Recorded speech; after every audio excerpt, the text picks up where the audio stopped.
Andy Stapleton and welcome to Wrokdown, coming to you live from Musicland. Well, in the mid-60s, a young band from Adelaide came to Melbourne to see if they'd like it. They recorded a single called There's Something About You Baby, and it went right up, smashed through the charts.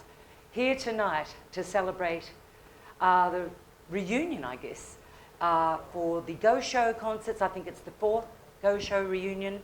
Would you welcome from The Vibrants, lead vocalist John Perry. Thank you. Thank you. And guitarist extraordinaire, Mr. Mick Hamilton. No. So, guys, this is fantastic. This is the 4th Go Show reunion, but it's the first reunion for the Vibrants. Yeah. So, John? Yes. Who have you got in the lineup? Most of the original? In the Vibrants, Yeah. yeah, except John Hosson, who sadly passed away some years ago. But we've got a little tribute arranged for him. And sad he's not there because he was one of the best saxophonists I've ever heard. And sadly miss him. But anyway, it's going to be a great night. It'll be a fabulous night. So, Yeah. Scusi will be in it, of course, Jeff Yep. Skews, who was the keyboard player, and he was my manager in... And Billy Pfeiffer, And Billy Fife. the bass player. And who's on drums? Rick Kent. Ricky Kent's coming Ricky over? Kent, yep. And of course we've got Michael. Me. You can't forget him. We don't know. We don't even know who you are. Of course, Mickey's Mick has played with everybody in Melbourne. One of the most well-known guitarists in Australia, I think. And it's wonderful to have you here on the show. When I was looking back at the history of the Vibrants, of course, in Adelaide, it started out, correct me if I'm wrong, as Bobby James and the Vibrants. And then Bobby left, and of course you became the lead singer. Mm-hmm. Can you take me through that process? Because I was thinking, hang on, Mick Hamilton's from Melbourne. How did you end up in Adelaide? How did I end up? Yeah. Okay. These guys came over with John to test the waters, so to speak, because Melbourne in the 60s, in mid-60s, was sort of the mecca for everybody from everywhere. They came over to see whether Melbourne was right for them and decided yes it was. The guitar player at the time, Terry Osborne, I think was it? Yeah. I never met him. Didn't want to make the move, so he left the band. They came to Melbourne without a guitar player. And How did they offered find me. you? I give up. It was a bad day, I think. Plenty of others. They actually found me at a place called 10th Avenue, where I was playing in a band called The Moods. And, right. And I got the offer, and I thought, nah, I don't want to do that. And then they told me how much money was involved, and I said, yeah, okay. Now Everything changed. I know that's not true. It is true. I know. No, it can't be. No one made any money. They No, didn't. these guys were making money then. How? They We weren't. were working 5 nights a week. And I came over from Adelaide. I was a solo artist in Adelaide. You had 3 singles as a solo artist. I did. And then I had the opportunity to, because before that, the Challengers that were just my band, we had some wonderful musicians in it. One of them was Kevin Peake, who went on to be one of the greatest guitarists Australia's ever produced. And after that, the Vibrants came to me and said, would you like to audition to join the group? I said yes. They said our lead singer Joan is leaving, so that's what I did. I just auditioned, and they said, would you like to join? I said fine. And then we moved to Adelaide. I think our first gig was at the Pinocchios in Toorak. Yes. Yeah, that's That was a correct. famous venue then too. It was. It was Toorak very Road. famous in those days. That was our first gig in Melbourne. So, of course, then as you said, Mick joined, and obviously quite a few lineup changes just in that settling period, because I guess, as you said, a lot of people would find that Melbourne wasn't for them. Well, in the settling period, there wasn't any changes really. Once I joined, that was it for a few years. Yeah. It was after that it all started to, fragment and people came from everywhere. When you came to Melbourne from Adelaide, did you have a record contract, the band? Not at that stage.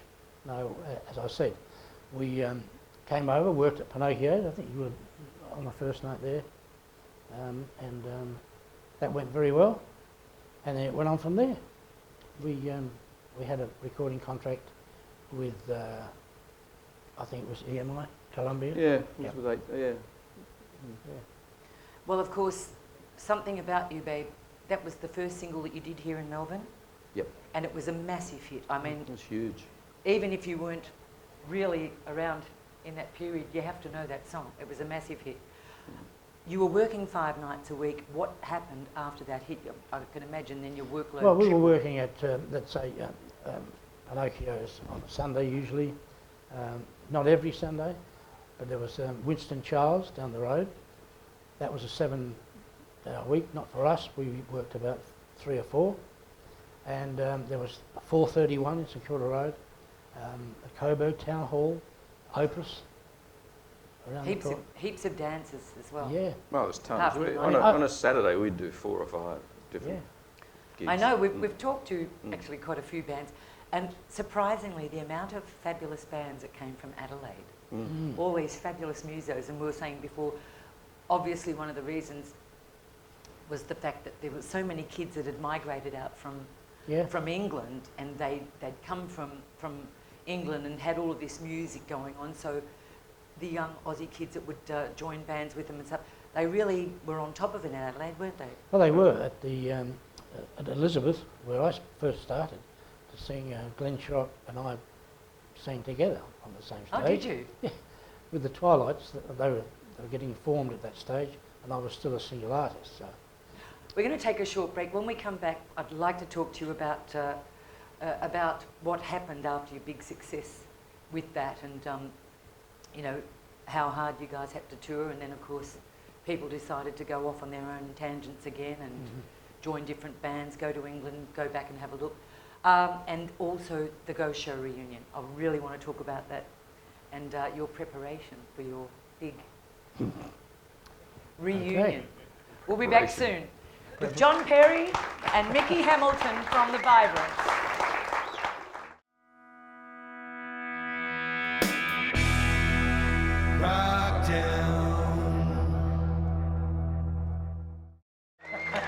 Welcome back to Wrokdown. My special guests this evening are the boys from the Vibrants, lead vocalist John Perry, and of course guitarist Mick Hamilton.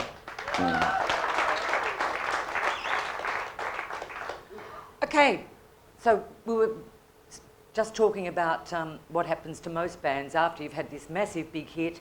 You're 3 times as busy, and as you said, there were so many venues you could work. How long before it took its toll? Well, I think it took its toll about 3 years later.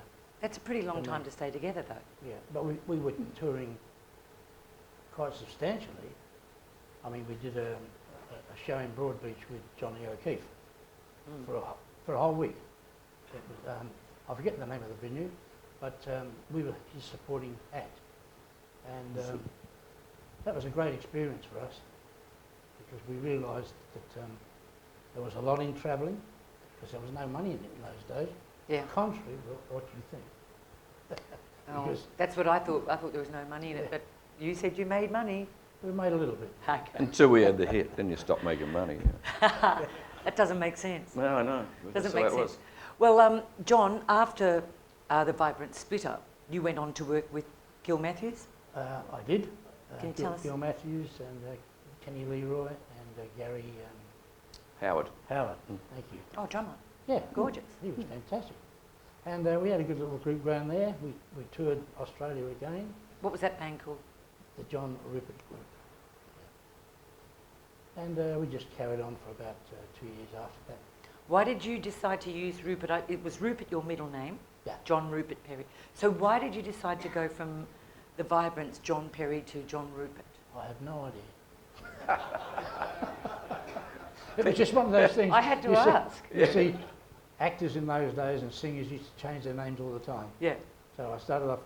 The reason I've got to tell you where Rupert come from, really, and that was playing in Adelaide one day. I always used to wear bright coloured Clothes, yeah. clothes, yeah. And one day I got dressed up. And I looked like Rupert Bear, and they called me Rupert. So it wasn't really So your that's middle where name. the name came out from. John Rupert Perry was joined in every time. So that's why they started. I had to ask, I thought, why were you John Perry, then you John Rupert? But as you said, a lot of people did that. So you went on to do that with those fabulous musos, and I remember, Mick, I nearly fell over. You actually were at our house and said, I've got something in the car I want to show you. Went out and you bought an old, was it big, like, video? Oh, yeah. Of yourself and I remember Jeff Skews being in the clip. Who else was in it? Of you guys playing in Vietnam? Trevor Courtney. Trevor on Courtney? drums, yeah. Yeah, well, it was a different lineup. It was some years after this. It was probably 4 years after this, I guess. And we went to Vietnam to entertain the troops, yeah. Tell us and you were doing a play, which is the reason I brought it in. Yes. Yeah, you were doing a play about the girls in Vietnam. Yeah. And that's why I brought it in. I really stopped in my tracks because the role that I was playing in this play was the role of one of the entertainers. And in the story, it was a true story of all of these women that went to Vietnam, one beautiful poor girl had only been there, I think, a day. And do you call it shellfire? Or what do you call it? Well, I guess, I don't know.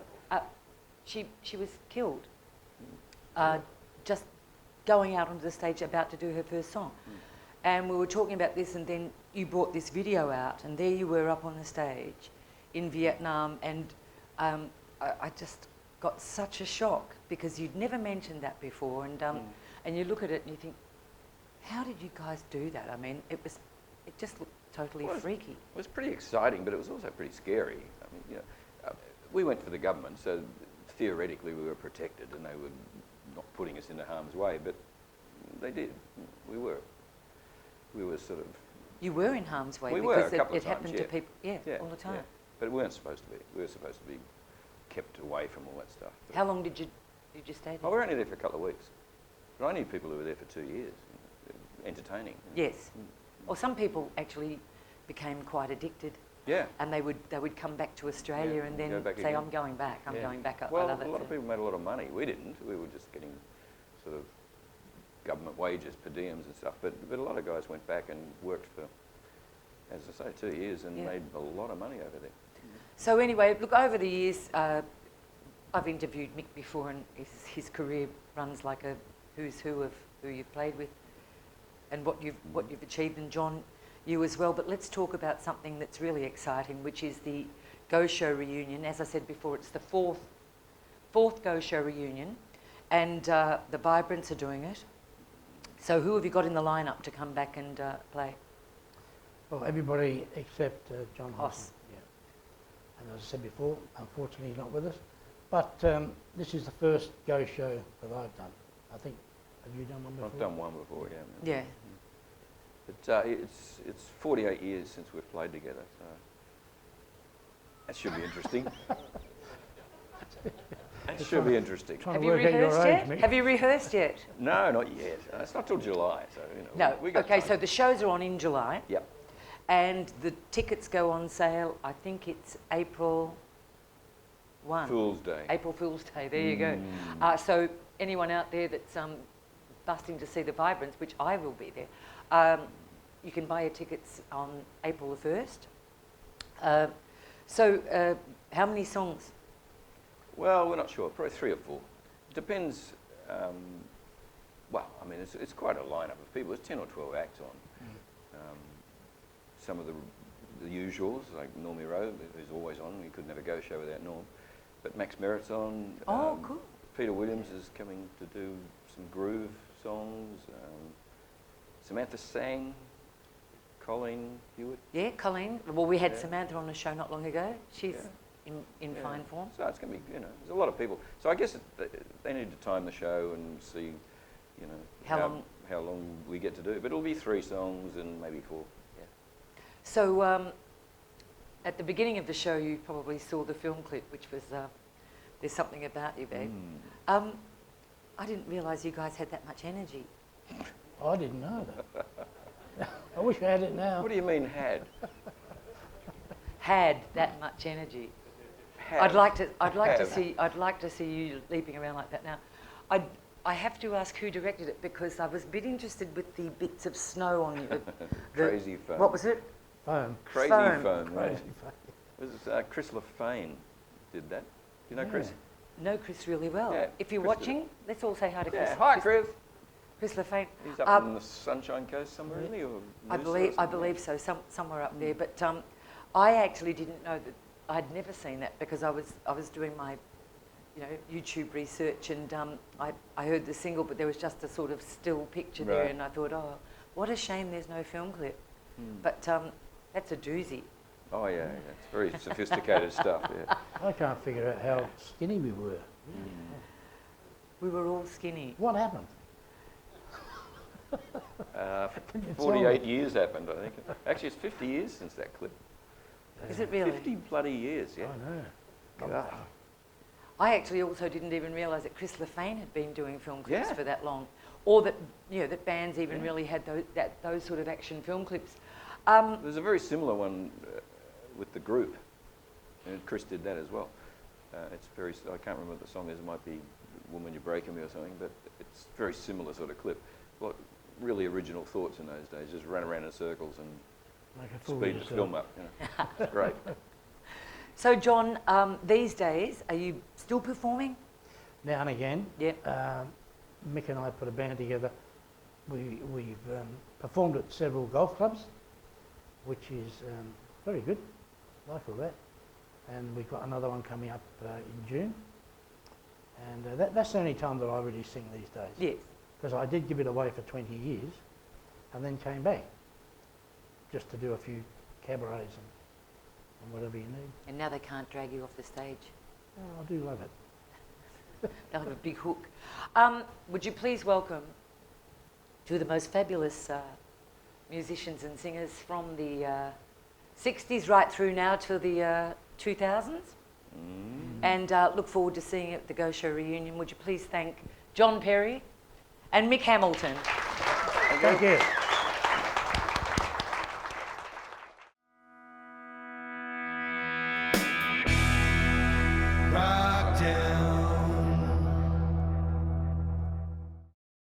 Welcome back to Wrokdown. Well, our gorgeous Soozie Pinder isn't with us this week.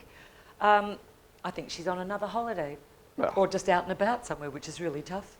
But what we are going to do is show you 3 film clips. This first film clip is absolutely amazing. It's both amazing and sort of very eerie. Recently, I was in Berlin and had only been there a few days when David Bowie released his latest album. And it was his birthday. That was on the Friday. And by the Monday, it was all over the world that David Bowie had passed away. This clip I saw, and it's from the latest album, he must have known. He must have known that he wasn't well. But you look at this and the acting, he's a superb artist. This is a song called Lazarus from his final album. This is David Bowie. Have a look. Cheers! Cheers.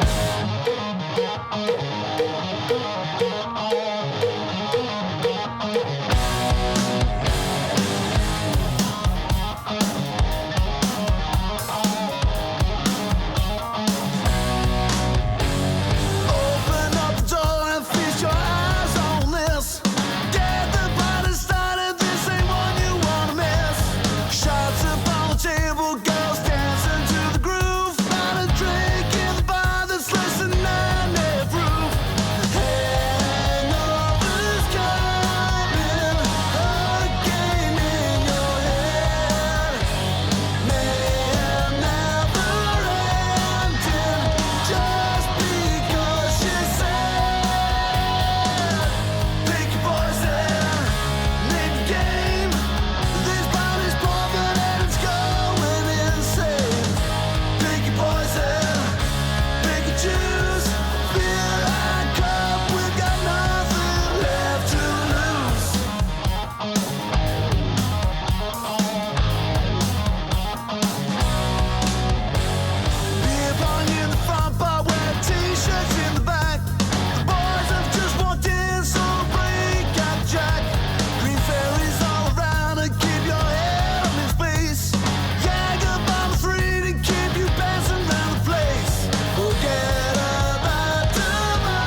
little ray of sunshine in the shape of a girl. Show her the dress that you wear with the gold flowing hair that nature provided. A little ray of sunshine has come into the world. A little ray of sunshine in the shape of a girl. A little ray of sunshine. I wanna know, did you think she looks good in the thing her grandma has bought her? Our own little daughter.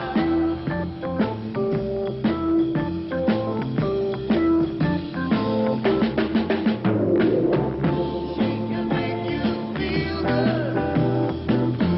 She can make you feel that it's all worthwhile.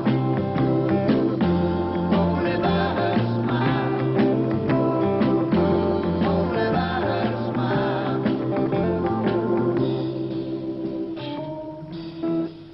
Have you noticed she's just like her father? I think that I'd rather her hair was much darker. A little ray of sunshine has come into the world. A little ray of sunshine in the shape of a girl. She can make you feel good. She can make you feel that it's all worthwhile. Only by her smile. Only by her smile.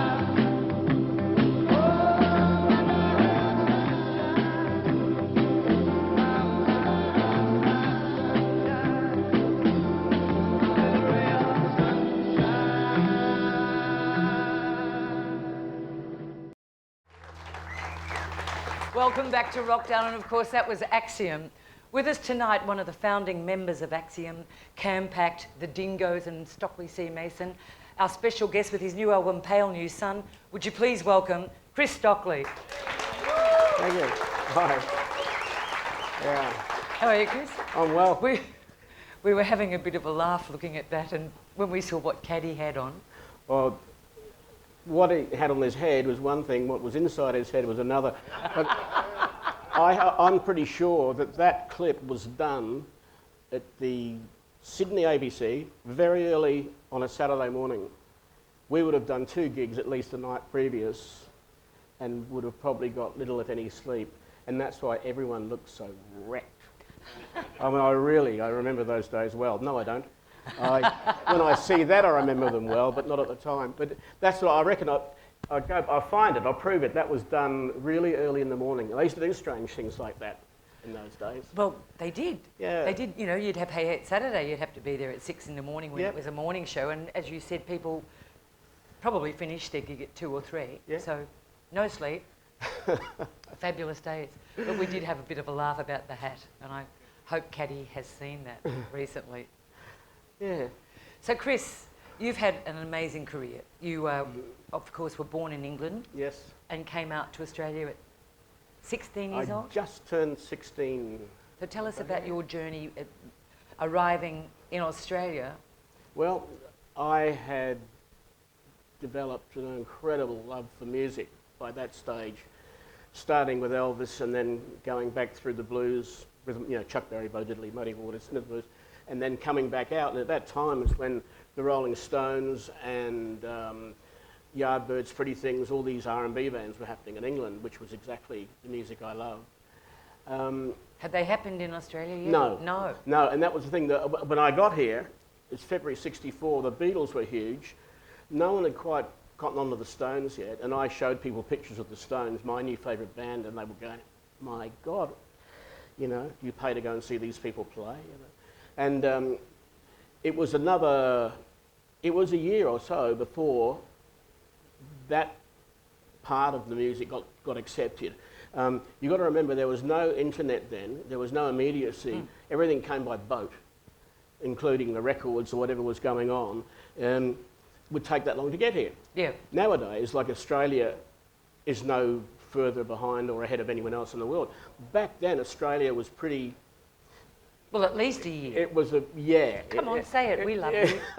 You can say But it. I got to tell you, We were behind the the first times. show. I'm not mentioning names, but my aunt, who was here before I got to Australia, her and her boyfriend took me out to Footscray-Arama, and we saw a band, and they still had the matching suits, matching guitars, and doing little kick steps, and that was so...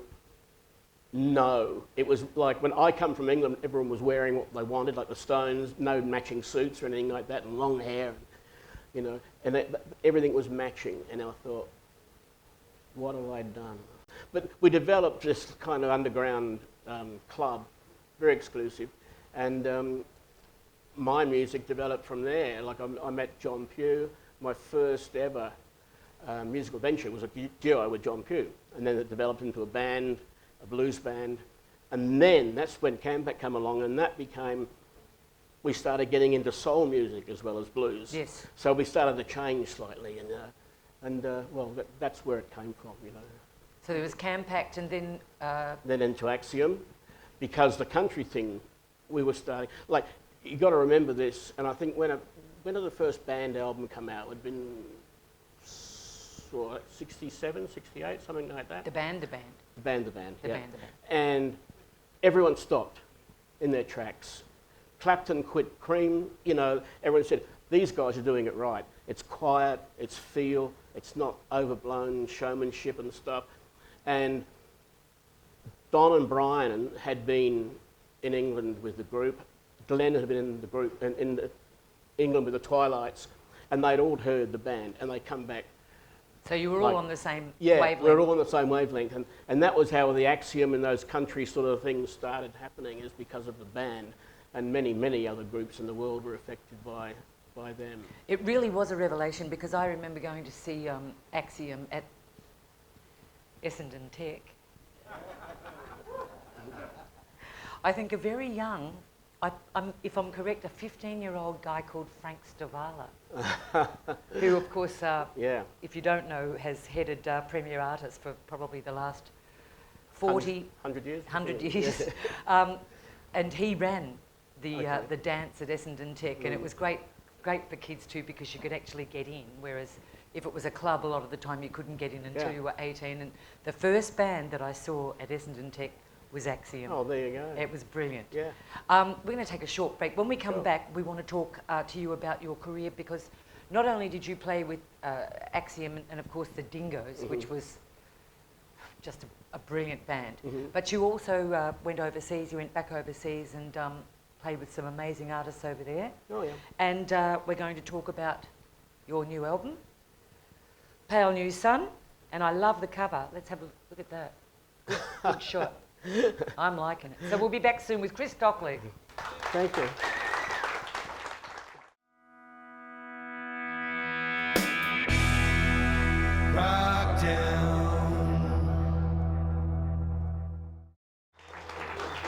Welcome back to Wrokdown. My special guest, Mr. Chris Stockley. Hello. Thank you.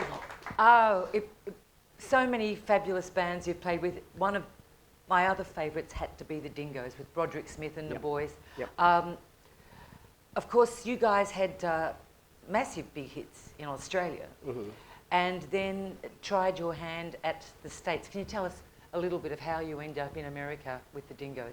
Okay, we were doing quite well for an Australian band, and particularly the fact that we weren't that mainstream.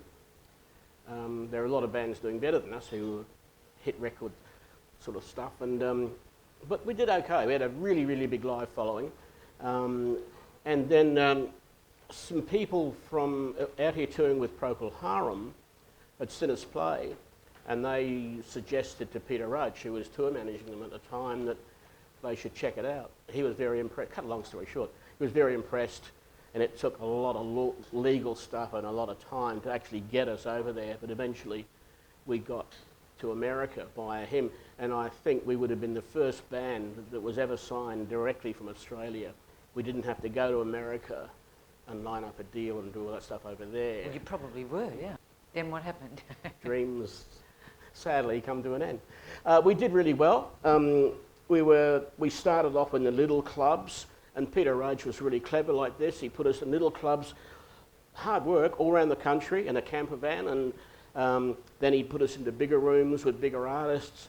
And the worst thing about all this was that we were scheduled to start touring with Lynyrd Skynyrd in the bigger arenas, and that's when their plane went down, depriving them of their lives, many of them, and their income, and subsequently Peter Rudge's income as well. And we quickly became, you know, unfunded, as it were. We went on for a while, and there were various attempts to resurrect it. The band was already crumbling, and Because of the stress too. And yeah, it's I was so out, hard. and a couple of the guys had problems with immigration. But what I did, I hoofed off to Canada, where I'd been previously, into Toronto, and hung out with Greg Quill. And I got a gig in his band, which is where I met Sam C. What was Sam doing over there? Well, he went over with Flying Circus. Why Canada?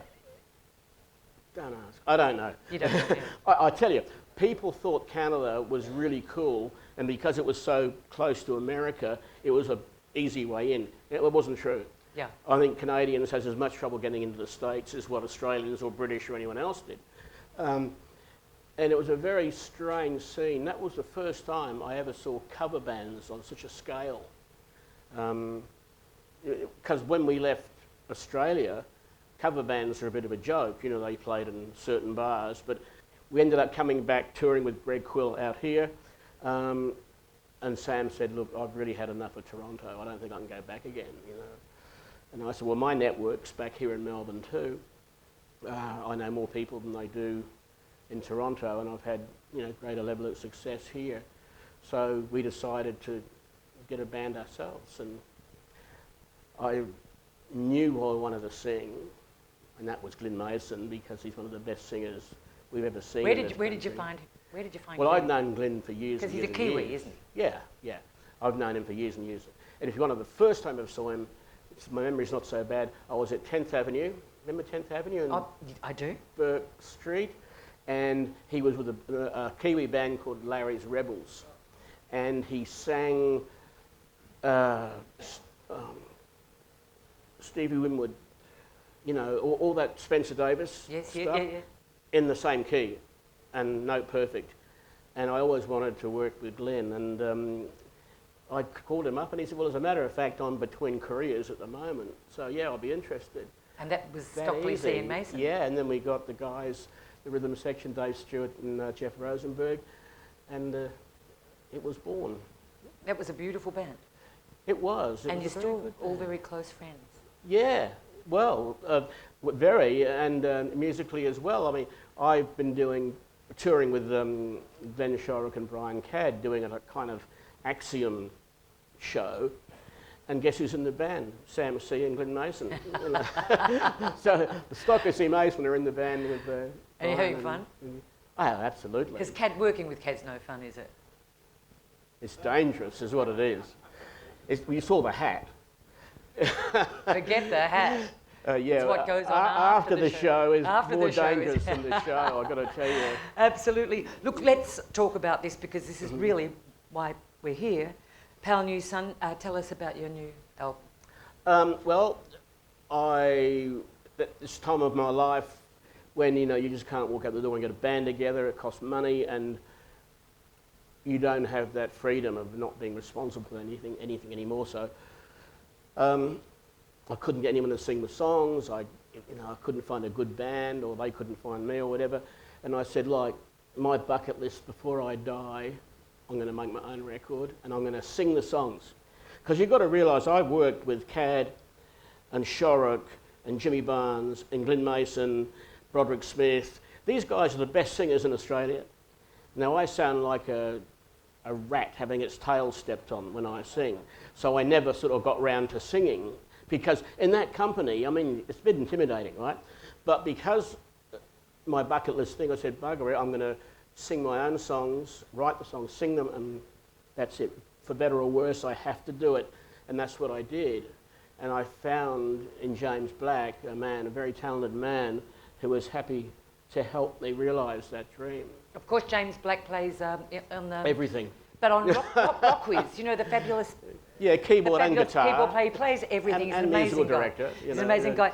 Brilliant album. So you're actually going to do a couple of songs I'll do a couple of acoustic for us versions tonight of with it. the gorgeous Michael Bright. Indeed. But before you do anything, would you please sign our Wrokdown book? I will indeed. This illustrious box. Find a page. And we want to thank you so much for being with us on Wrokdown. All the best. It's my pleasure. Thanks for coming, folks. Mr. Chris Stockley. Yeah. Chris is going to take us out with some songs with Michael Bright. See you next time.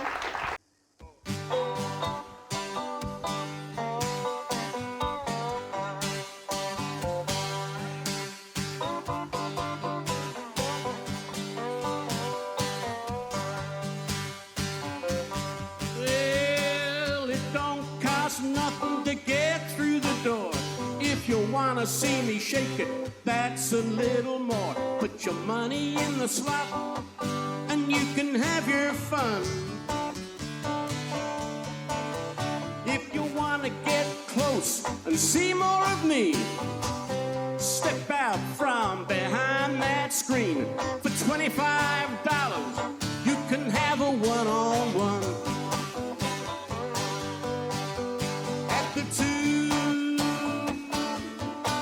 $2 pay. All day long they walking off of the street. Some so young and some so old, the bashful and the bold. At the $2 pay.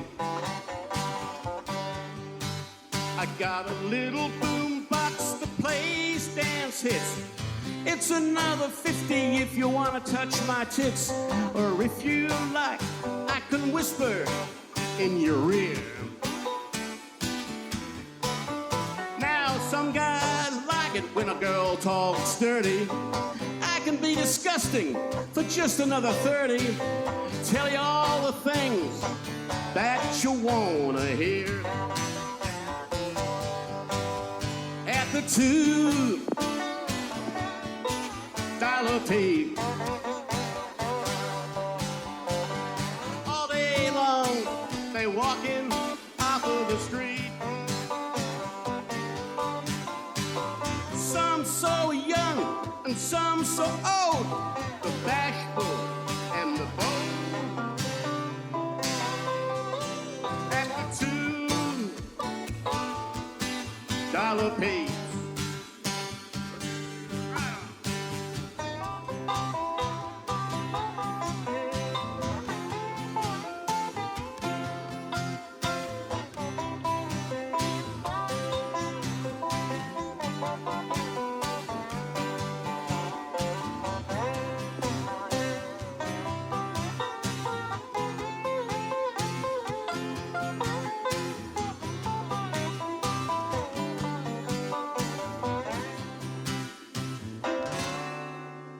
With your face pressed up against the glass, I turn around and flash my ass. Are you gonna walk or are you gonna ride? Now I've shown you everything I got, so why not try one with the lot? I show you what $100 can buy. Down at the $2 tape. All day long they walking off of the street. Well, some so young and some so old, the bashful and the bold. $2 peep. At the $2 peep.